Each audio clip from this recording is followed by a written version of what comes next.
Salut à tous et bienvenue sur notre chaîne YouTube, les rendez-vous africains. Ibrahim Traoré a tenu un discours fracassant dans la ville de Manga. Et Manga, c'est une ville au Burkina Faso.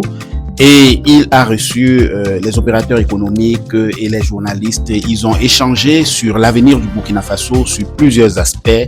Et dans cette édition, on en parle en 11 points. On a pu sectionner en 11 points très importants parce que c'était une assise qui a pris vraiment du temps. On a pu sectionner en 11 points et on va vous résumer les 11 points qui sont très essentiels pour le développement du Burkina Faso et surtout que les autres États devraient copier pour le développement personnel des pays africains. On y va tout de suite.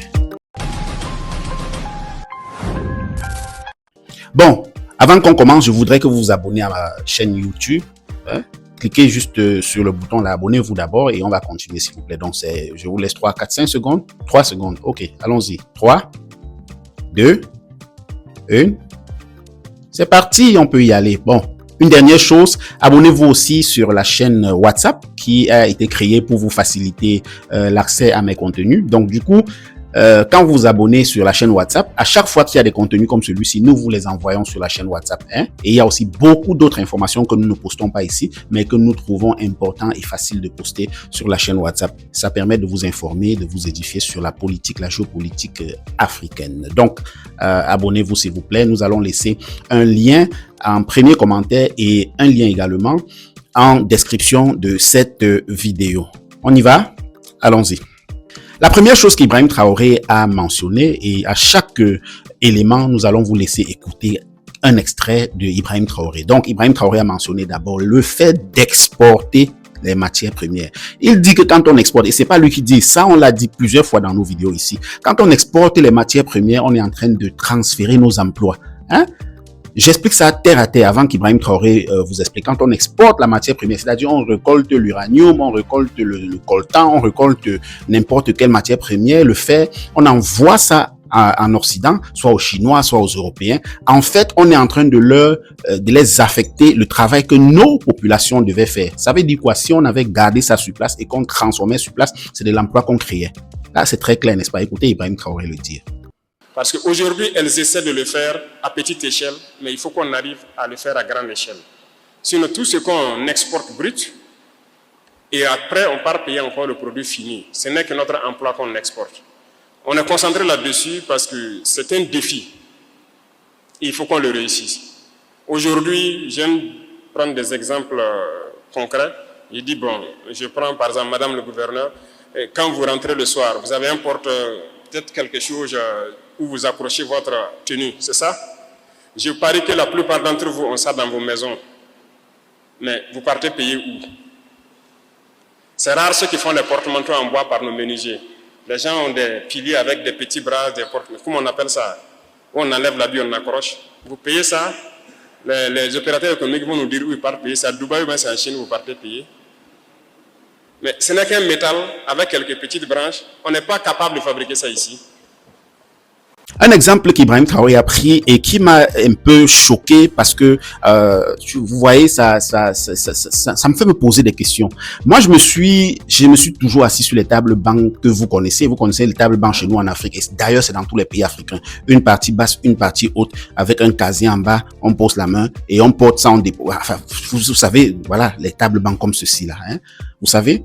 Et depuis que je suis tout petit, je suis sûr que même mes parents se sont assis, nos parents se sont assis sur les mêmes styles de table banc. Est-ce que celui qui a créé cette table, c'est toi?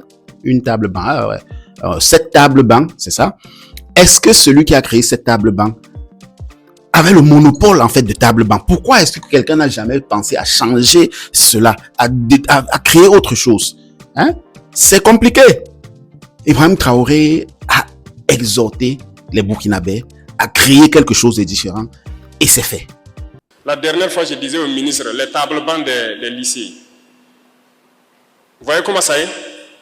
On prend un camion pour transporter des tables bancs de Ouagadougou, de Manga, même vers un village. On met peut-être 40 tables bancs dedans, c'est plein. Mais est-ce qu'on ne peut pas réfléchir pour créer un table banc qui peut se plier et qui peut se déplier? Là, le camion transporte plus, c'est plus facile même pour les élèves là-bas sur place et tout. Ils ont trouvé la formule, ils vont le vulgariser. Du coup, ça nous rappelle quoi? Ibrahim Traoré dit que c'est pas trop de la faute des Africains, mais c'est l'esprit africain qui a été prédisposé à ne pas créer. Hein? Les colons, quand ils sont arrivés, première des choses, ils nous ont formaté le cerveau. Ils s'étaient rendus compte qu'on était un peuple créatif. Oui, la preuve, ils ont pris tout ce qui était relique chez nous, ils ont pris tout ce qui était, on créait des choses, tellement de choses, ça les a intéressés, ils ont tout pris, c'est exposé dans leur musée. Vous voyez des États qui aujourd'hui sont en train de tout faire pour récupérer une partie, parce qu'on ne peut pas tout récupérer. Et d'ailleurs, qui sait tout ce qu'ils avaient récupéré? Personne. Beaucoup sont restés là-bas, beaucoup ont été gaspillés, beaucoup ont été détruits par mal. Comme on dit souvent, par la haine. On détruit parce qu'on sait que si on garde ça, ce peuple-là finira par se lever un jour. Parce que c'est ça qui tient, voilà, vous voyez, le peuple africain, c'est ça qui est leur, voilà. Et pour cela, ils détruisent pour le mal, comme on dit souvent chez nous. Donc, écoutez Ibrahim Traoré, vous rappelez cela. Il y a beaucoup de choses que nous sommes en mesure de faire. Mais je me dis, tout ça, ce sont les effets de la colonisation. L'esprit a été quelque part bouché et on nous a dit qu'il faut consommer. Pourtant, non, il faut créer. Et il faut que vous croyez en vous. Ibrahim Traoré aussi a rappelé quelque chose. Il y a les blindés, hein? Parce que les tables bancs, il a dit qu'on ne consomme plus les tables bancs. Les blindés, j'ai fait une vidéo où je vous ai montré, hein, je vous ai expliqué comment le Burkina Faso fabriquait déjà ses propres blindés. On en avait parlé et voilà les blindés que le Burkina Faso avait fabriqués et qui étaient louables, très importants pour les Africains et que les Africains devraient copier. Ibrahim Traoré a mentionné que c'était le début de la fin. Il ne payera plus jamais de blindés à l'extérieur. Les blindés de guerre se fabriqueront au Burkina Faso. Ça, c'est une prouesse du Burkina Faso. Écoutez Ibrahim Traoré vous le dire clairement. C'est la même chose au niveau de l'armée, où j'ai dit, bon, moi je ne commande plus de véhicules blindés. C'est terminé. On fabrique. Soit on réussit, ou bien on réussit. Voilà. Et c'est ça qui est en cours actuellement. C'est terminé. Ce qu'on a commandé, qui est venu, c'est ça. Ce qui est en route, c'est ça. Mais c'est terminé, on ne commande plus. On va fabriquer sur place. Il ne faut pas avoir peur d'échouer. On peut faire, ça ne va pas marcher, on va modifier, on va faire, mais on va réussir. C'est ça aussi. Voilà, dans le même ordre, hein, un autre élément qu'Ibrahim Traoré a mentionné et qui est important, qui devrait être même très important et mentionné par tous les présidents africains. C'est quoi? Vous savez, nous, on n'encourage pas la production locale. Les entreprises locales souffrent, hein, ils sont étouffés par les multinationales. Ça, Ibrahim Traoré a vu comment pallier à ça au Burkina Faso. C'est Ibrahim Traoré qui a encouragé l'entrepreneuriat burkinabé. Donc, il s'est dit, on va entreprendre au Burkina Faso, on va créer des usines et il a encouragé des agents économiques, hein, des milliardaires, millionnaires burkinabés à créer de l'emploi en créant des usines de transformation au Burkina Faso. Et il soutient ces créateurs d'usines. Comment? Parce qu'il dit, si on produit déjà le blé au Burkina Faso, personne n'importera plus le blé tant que l'usine qui produit le blé au Burkina Faso a le stock. Donc, pour qu'une exportation soit faite, une importation soit faite, il faut qu'on justifie du manque de stock localement. Vous importez, arrivez à la douane, on bloque. Très bien fait. Vraiment, ça c'est bien fait. Applaudissez pour Ibrahim Traoré. Applaudissez pour lui. Applaudissez. Voilà, c'est ça. Donc, écoutez Ibrahim Traoré vous le dit. Pour le moment, donc, il n'y a pas de problème. Je pense que la valorisation et l'encouragement à la consommation de nos produits locaux, c'est ce qui est là. Et parlant dans le sens de l'industrialisation, nous avons déjà pris un décret qui oblige, quand il y a une unité qui fabrique quelque chose, c'est obligé, ceux qui importent là, ils payent d'abord là-bas, c'est quand c'est fini qu'ils vont importer. Donc, nous allons consommer ce que nous produisons. Donc, il n'y a même pas à s'en faire pour ça, il faut se lancer. Et quiconque va aller frauder, je pense que les douaniers sont en train d'être équipés aussi pour lutter contre la fraude qui va rentrer. On va consommer d'abord ce que nous produisons ici. Donc, n'hésitez pas à vous engager. Et mais du coup aussi, il faut parler d'argent. Hein? Le système bancaire, vous savez, en Afrique, pour avoir un prêt, le pourcentage est élevé. Et ça, beaucoup de personnes pensent souvent que le pourcentage est élevé parce que les banques ne veulent pas prêter, les banques, voilà, donc ils se prennent la tête, ils veulent gagner gros. Généralement, c'est parce qu'on ne contrôle pas notre monnaie. Hein. Déjà que l'argent n'appartient pas à ces banques-là, l'argent appartient à une banque mondiale. Et la Banque mondiale, aux pays africains, donne l'argent avec un taux Hein? Quand on veut te donner le dollar, voilà, on donne ça en CFA ici. Là, ça avait un taux d'une valeur, ça a une valeur. Parce que la Banque aussi mondiale vous vend, quand on vend des gens en ayant mis 4% dessus, en ayant mis un taux qui correspond à 5%. Voilà, vous voyez que si après la banque veut mettre sa part de pourcentage en fonction de ses charges et en fonction de tout et du risque, on remonte à 10-15% des fois. Donc, Ibrahim Traoré l'a mentionné, ce n'est pas souvent la faute des banquiers. Il faut qu'on puisse contenir notre propre système économique, notre économie monétaire. Et quand on la contient, quand on réussit à la tenir en main, et voilà, à ce moment, on peut penser, réformer et faire beaucoup de choses qui vont faciliter les prêts bancaires et même la circulation de la monnaie. Écoutez Ibrahim Traoré le dire clairement. Et je pense que la question de crédit, c'est général à tout le monde, que ce soit les opérateurs, que ce soit truc. Il faut qu'on réforme le système bancaire même. Mais réformer le système bancaire, ça stipule un gros travail qui est en cours. Il faut le dire clairement, il faut la monnaie. Sinon, notre système bancaire est arrimé à un système. Les banques au Burkina ne décident pas du taux en tant que tel. Parce qu'eux aussi prennent les prêts à un taux donné. Donc, ils sont obligés d'ajouter un peu ici. Et le prêt, c'est à la BCAO. BCAO, ce n'est pas pour nous. Vous êtes d'accord avec moi, non? Donc, cette question est en cours et nous espérons que ça va se résoudre et nous pourrons être maîtres de notre économie. Voilà que ça freine tout. À cause des taux de prêt en banque, quelqu'un a une idée pour créer une entreprise, mais quand il part y voir le prêt même, c'est difficile. Question de garantie, c'est difficile. Mais parce qu'on ne maîtrise pas notre système monétaire, notre système bancaire. Donc, on ne peut pas se développer comme ça, ce n'est pas possible. Ça freine tout. Donc, quand on sera maître de notre monnaie, on va fixer un taux, il y aura une commission bancaire qui va gérer les taux de crédit et tout. Il y a des pays où le crédit c'est 1%, 2%. Hein. Ils arrivent à partir la plupart du temps. C'est comme ça, non? Mais pourquoi ici c'est comme ça? Il faut vous poser la question. Donc, on est bien conscient, le travail avance et suivez seulement. Bah, de nos jours, on a vu, vous voyez, l'exode rural. Moi, j'ai grandi dans une période où l'exode rural était la chose la plus fréquente. Donc, quand quelqu'un avait son diplôme au village, parce que moi, j'ai grandi au village, et du coup, on quitte le village pour aller en ville parce que on s'est dit que ce n'est qu'en ville qu'il y a l'emploi. L'emploi de bureaucratie, l'emploi de... Bref, voilà. Donc, Ibrahim Traoré dit on encourage et on doit former tous les enfants à l'école, à l'agriculture. Et ce n'est pas parce qu'on veut éviter l'exode rural, hein, c'est parce que on veut industrialiser le pays. Vous voyez où il arrive, en fait. Vous voyez où il arrive, n'est-ce pas? Les États-Unis font de l'agriculture à grande échelle. La Chine, n'en parlons plus. L'Ukraine, la Russie, c'est... Voilà. Donc, du coup, est-ce que vous comprenez où on arrive? Ibrahim Traoré forme la jeunesse, les apprend à accepter qu'on peut faire fortune dans l'agriculture et les implique déjà la formation pastorale. Je sais pas, la pastorale, c'est pas... Non, l'agriculture. Pastorale, c'est l'élevage. Voilà. Donc, les inculque déjà des bases d'agriculteurs afin que cela soit facile à mettre sur pied dans l'avenir. Écoutez, Ibrahim Traoré, le poète. Parce qu'on a instruit de mettre en place, d'initier les enfants à l'agriculture. Et qui dit initier à l'agriculture, il faut forcément de l'eau potable. Donc on a déjà réalisé dans beaucoup d'écoles qui ont déjà commencé à produire. Souvent le ministre m'envoie des images de certaines écoles où vraiment les enfants apprennent à produire et c'est très bien. Voilà, tout cela va se faire dans une discipline, hein, parce qu'il faut rappeler que c'est la discipline ou l'indiscipline africaine qui tue l'Afrique.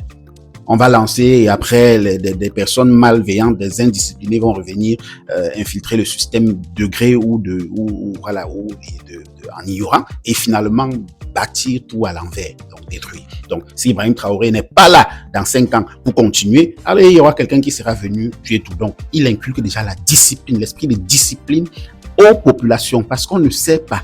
Il ne faut pas que demain, parce que ce n'est plus Ibrahim Traoré qui est là, qu'un monsieur qui vient de nulle part commence à, voilà, qui ne s'intéresse pas à la discipline et puis vous voyez, tout revient dans le désordre. Donc, il inculque déjà une certaine discipline au peuple afin que cela soit prospère et périn. En même temps, il rappelle aux manipulés, les personnes qui sont facilement manipulables, faites très attention aux informations que vous véhiculez. Toutes les informations ne sont pas vraies. Et même, il y a des informations qui, bien que vraies, ne méritent pas d'être véhiculées pour le bien de la nation. Quand on aime son pays, il y a des informations qu'on ne doit pas véhiculer par jalousie envers son pays. Écoutez. Et tout cela, ça se fait dans un esprit donc de discipline forcément, d'unité et de révolution. Voilà. La discipline, c'est très important parce que la manipulation est de taille et il faut que lorsque quelqu'un apprend une nouvelle ou une information qu'il n'est pas bien imprégné, qu'il sache raison garder, ne pas divulguer de fausses informations pour décourager ou intoxiquer la population. Parce que ça, vous faites le jeu de l'ennemi. Et donc la discipline sur les réseaux sociaux, la discipline dans la vie courante, le respect des règles, voilà, en général. De toute façon, la semaine prochaine, un texte va sortir. Il y a une brigade qui sera créée pour la question de discipline. Voilà. Actuellement, on le fait, mais c'est carrément un truc structuré qui le fait. Notamment, les gens voient seulement, c'est au feu tricolore qu'on arrête les gens et qu'on les fait travailler. Ce n'est pas uniquement le feu tricolore, c'est la discipline en général qu'on va essayer d'encadrer à travers donc, cette brigade-là. Et c'est très important qu'on soit discipliné. OK? C'est ça qui renforce l'unité de la nation. L'unité, donc, Ibrahim Traoré a tenu à marteler également, à rappeler qu'elle est importante. Une nation qui n'est pas unie, une nation qui est séparée facilement divisable. Donc, on dit que l'extérieur ne peut détruire l'intérieur que si elle a déjà commencé à être détruite même à l'intérieur. Donc, voilà, vous savez, un pays africain pour être détruit par l'extérieur, il faut que de l'intérieur, ce pays soit déjà en train d'être détruit, en train d'être séparé. Donc, quand vous êtes unis, quand il y a l'unité nationale, aucune force occulte, aucune force étrangère ne peut atteindre l'unité nationale ni détruire le pays, la nation. Ibrahim Traoré là, également martelé à Manga. Écoutez-le le dire lui-même. L'unité, il faut qu'on soit unis. Ça, c'est très important. Je disais tantôt, j'ai dit les politiciens, malheureusement, nous ont beaucoup divisés. Ça, c'est une réalité. Et il faut qu'on essaie d'oublier cette page de notre histoire-là et changer de logiciel. C'est très important. On est beaucoup divisé à cause de certaines perceptions, de choses qui n'ont pas forcément de l'importance.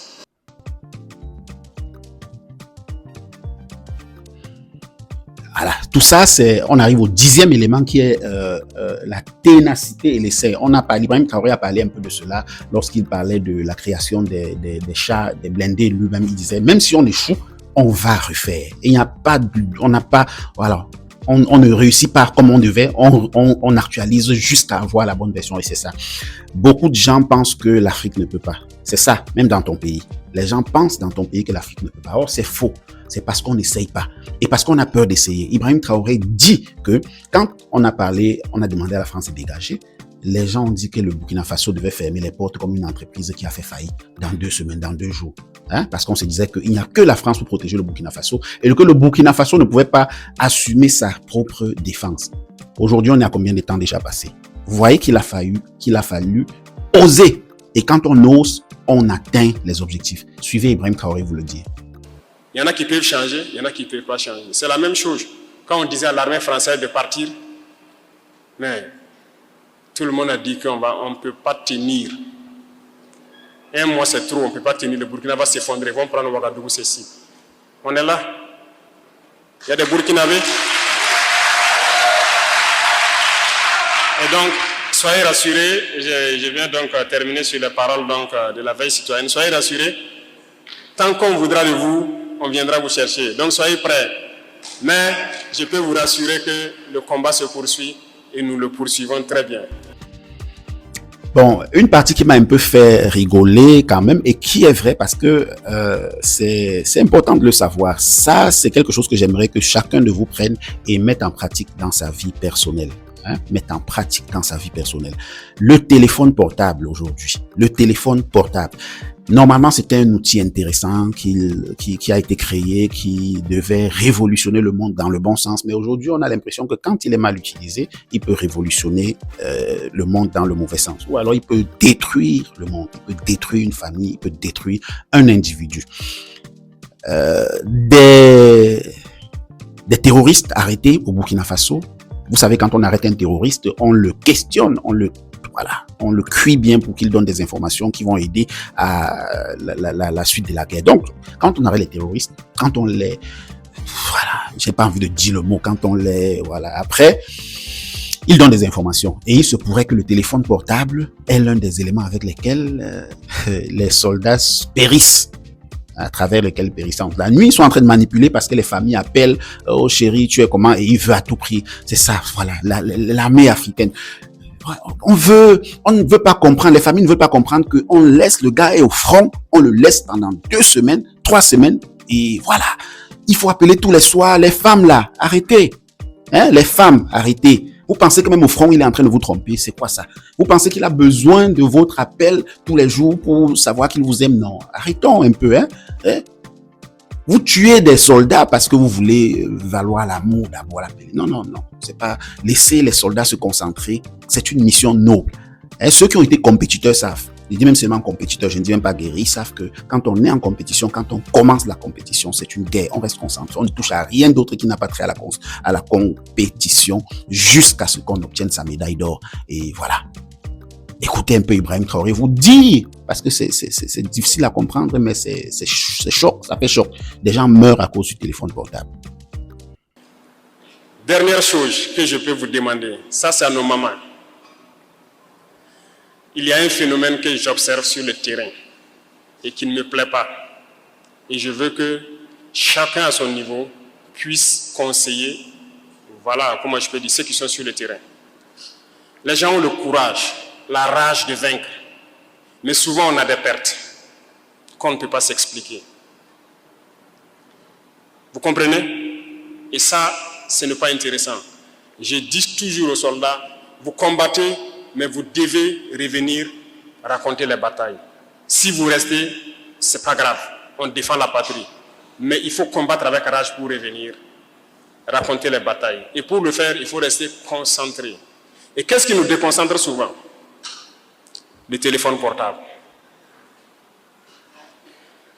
Mais nos chères dames, quand on part en mission, même si on fait 2 mois, 3 mois sans nouvelles, ça peut perturber. Mais il faut qu'on reste concentré. Il ne faut pas vouloir que chaque nuit, on ait appel vidéo ou bien concession et les messages à chaque seconde. Ce n'est pas possible. Il faut laisser les gens concentrés. Hein? Il faut nous aider. Je le dis parce que ce sont les terroristes eux-mêmes qui nous disent. Il y en a qu'on a pris prisonniers, il y en a qui se sont rendus. Et quand ils viennent, ils nous disent que non, c'est à travers les téléphones qu'ils arrivent à réussir certaines attaques. Et ils nous expliquent ça. Ils nous disent que la nuit, ils observent dans nos camps à distance. Lorsqu'il y a beaucoup de lumière, ça veut dire que les gens sont concentrés sur les téléphones. C'est à ce moment où ils profitent de s'approcher. Et la journée, ils regardent. Lorsque les gens sont concentrés sur les téléphones, ils profitent d'attaquer. Ils peuvent s'approcher de la sentinelle sans qu'ils ne sachent. C'est les terroristes eux-mêmes qui nous disent ça. Donc vous voyez comment le téléphone est dangereux. Partout où les gens n'ont pas été surpris, l'ennemi ne peut pas. Mais si vous êtes surpris, vous ne pouvez pas. Peu importe votre armement, peu importe. Si tu es surpris, tu n'as même pas pu démarrer ton véhicule, tu fais quoi? Tu es surpris, tu n'as pas pu monter sur ton arme collective, tu fais quoi? Vous pouvez faire l'expérience, vous vous asseyez avec votre téléphone, quelqu'un va venir faire tout autour de vous. Vous n'allez pas savoir. Voilà, c'est tout ce qu'on voulait partager avec vous aujourd'hui. Et vous voyez qu'Ibrahim Traoré a un peu agi en maître de conférence. Il a dit tout ce qui mine la société africaine et tout pays qui prend au sérieux ce message et qui suit les pas d'Ibrahim Traoré. C'est un pays qui se veut prospère et qui va prospérer très rapidement. Partagez massivement la vidéo. Appliquez ça dans vos propres vies. Dites-nous en commentaire ce que vous avez particulièrement aimé. Qu'est-ce que vous pensez que vous allez appliquer dans votre propre vie? Et en attendant, on va se dire à Bimté.